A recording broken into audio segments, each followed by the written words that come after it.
மாண்புமிகு அவைத் தலைவருக்கு வணக்கம். குடியரசுத் தலைவரின் உரை மீதான நன்றி தெரிவிக்கும் தீர்மானத்தில் உரையாற்றக்கூடிய இந்த அரிய வாய்ப்பை எனக்கு வழங்கியமைக்காக முதலில் என்னுடைய நன்றியை உரித்தாக்குகிறேன். மேதகு குடியரசுத் தலைவர் அவர்களின் உரை பட்ஜெட்டுக்கான ஒரு முன்னோட்ட அறிக்கை என்று நாம் கூறலாம். நிதிநிலை அறிக்கையில் இந்த அரசு என்ன அறிவிக்கப் போகிறது என்பதை முன்கூட்டியே அறிவிக்கக்கூடிய ஒரு உரையாக குடியரசுத் தலைவரின் உரை அமைவது இயல்பானது. அந்த வகையிலே பார்க்கிற போது பட்ஜெட்டும் அந்த நிதிநிலை அறிக்கையும் சரி, குடியரசுத் தலைவர் உரையும் சரி, நம்பிக்கை ஊட்டுவதாக இல்லை. பட்டியல் சமூகத்தினர், பழங்குடியினர், சிறுபான்மையினர், இதர பிற்படுத்தப்பட்ட வகுப்பினர் உள்ளிட்ட விளிம்பு நிலை மக்களுக்கு மிகுந்த ஏமாற்றத்தை அளிக்கும் உரையாக குடியரசுத் தலைவரின் உரை அமைந்திருக்கிறது என்பதை வேதனையோடு நான் குறிப்பிட கடமைப்பட்டிருக்கிறேன்.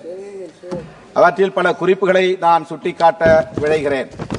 25 கோடி மக்களை வறுமையிலிருந்து மீட்டிருப்பதாக சிலாகித்து பேசியிருக்கிறார் குடியரசுத் தலைவர். ஆனால் இன்னும் கோடானு கோடி மக்கள் வறுமையிலே உழன்று கொண்டிருக்கிறார்கள், விலைவாசி உயர்வால் அல்லல் பெற்றுக் கொண்டிருக்கிறார்கள் என்பது குடியரசுத் தலைவரின் பார்வைக்கு வரவில்லையோ என்கிற வேதனை மிஞ்சுகிறது. 3 கோடி வீடுகளை புதிதாக கட்டப்போவதாகவும் பெருமை பொங்க கூறியிருக்கிறார் குடியரசுத் தலைவர் அவர்கள். கடந்த பட்ஜெட்டின் போது, கடந்த கூட்டத்தொடரின் போது குடியரசுத் தலைவர் அறிவித்த பல அறிவிப்புகளை இந்த கூட்டத்திலும் அறிவித்திருக்கிறார். அதிலே ஒன்றுதான் இந்த வீடு கட்டும் திட்டம், பிரதமரின் வீடு கட்டும் திட்டம். கடந்த முறை 54,500 கோடி ரூபாய் ஒதுக்கீடு செய்து அதில் 32,400 கோடி மட்டுமே செலவழித்திருக்கிறது.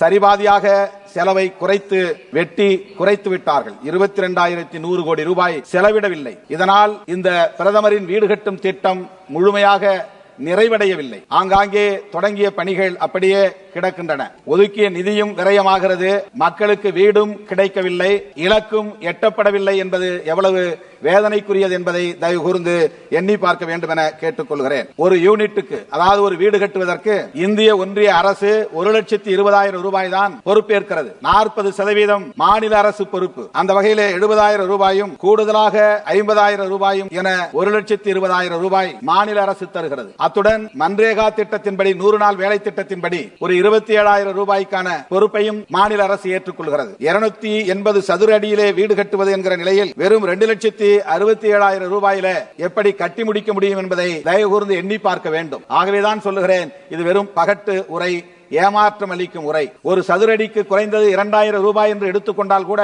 280 சதுர அடிக்கு குறைந்தது 5 லட்சம் ரூபாய் தேவைப்படுகிறது. தமிழகத்திலே மாண்புமிகு முதல்வர் அவர்கள் கலைஞரின் கனவு திட்டம் என்கிற பெயரில் 5 லட்சம் ரூபாய் மதிப்பீட்டிலே வீடு கட்டி தரப்படுகிறது. மாநில அரசு அந்த பொறுப்பை ஏற்றிருக்கிறது. ஆகவே பிரதமரின் பெயரால் வீடு கட்டும் இந்த திட்டத்திற்கு குறைந்தது 5 லட்சம் ரூபாய் ஒதுக்கீடு செய்ய வேண்டும். அதனை முழுமையாக கட்டி முடிப்பதற்குரிய அனைத்து பணிகளையும் கண்காணிக்க வேண்டும், ஆவண செய்ய வேண்டும் என்று இந்த நேரத்திலே நான் வலியுறுத்த கடமைப்பட்டிருக்கிறேன்.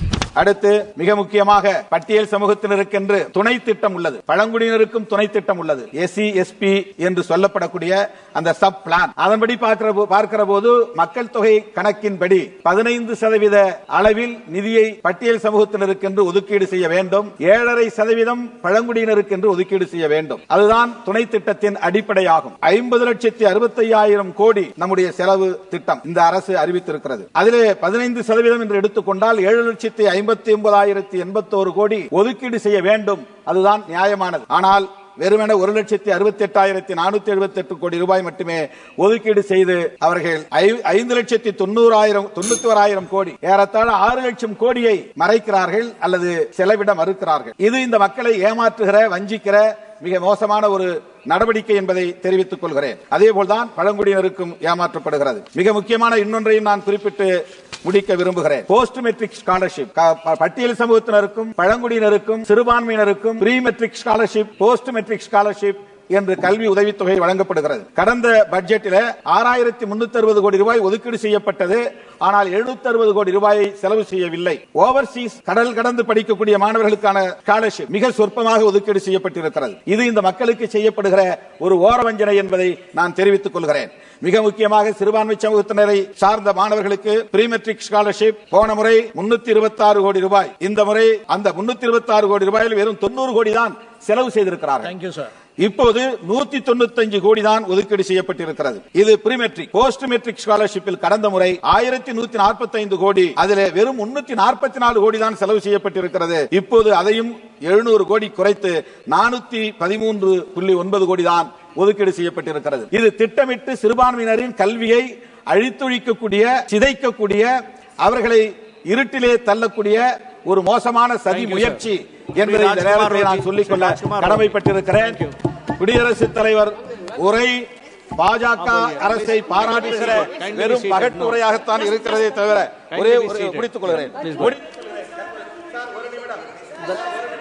No, I have given you 2 minutes more than I have given you 2 minutes more than what is allotted to you. Thank you. Please go ahead. என்பதை சொல்லி இந்த வாய்ப்புக்கு நன்றி கூறி முடிக்கிறேன்.